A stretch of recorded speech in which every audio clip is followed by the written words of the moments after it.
Notre envoyée spéciale, Elena Volochine, les combats ont-ils un impact là où vous vous trouvez? Alors en tout cas, au niveau de la frontière entre Belgorod, la région de Belgorod et la région de Kharkiv, on voit énormément de tanks, d'artillerie, de missiles acheminés vers l'Ukraine. C'est vraiment un balai incessant parce que cette frontière, elle a été prise d'assaut avant-hier, elle a été récupérée par les Russes et donc du coup, l'armée russe entre aussi par là.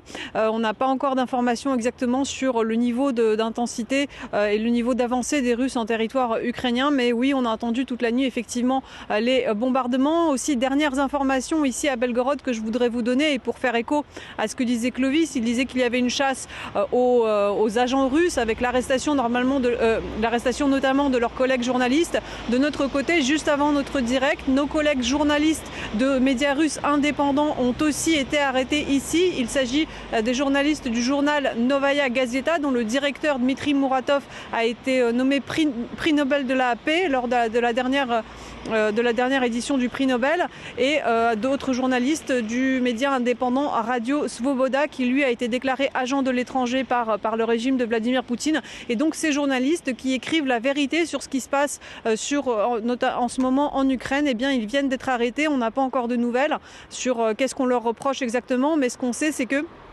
un petit peu plus tôt, l'État russe a exigé des médias russes qu'ils retirent de leur publication tous les articles qui portaient le mot guerre, et aussi ceux qui relayer des informations qui n'étaient pas de sources russes. Donc après la propagande, il y a maintenant la tentative quasiment d'interdire, de museler les médias indépendants. C'est un début de durcissement, encore plus s'il en fallait, d'atteinte à la liberté d'expression en Russie. Et il faudra qu'on voit jusqu'où cela aussi va aller. Comment sont perçues par la population russe les déclarations mensongères de leur dirigeant Vladimir Poutine?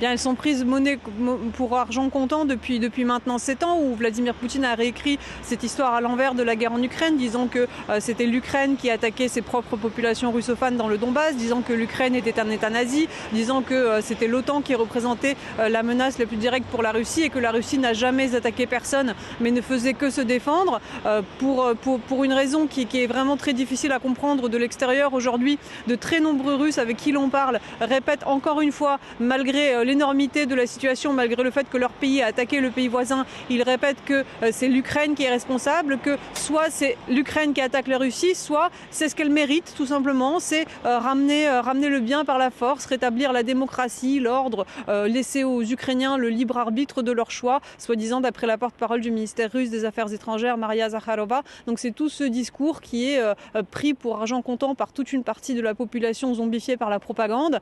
Une autre partie de la population, évidemment, ne croit pas à ces discours, ne dit pas tout haut son opinion, mais vraiment les gens que l'on interroge dans la rue et qui ont ce discours qui aurait un discours pacifiste et de condamner l'attaque en Ukraine, ça fait 3 jours qu'on est là, on a dû entendre une personne. Merci beaucoup, Elena Volochine. Merci à vous pour toutes vos informations.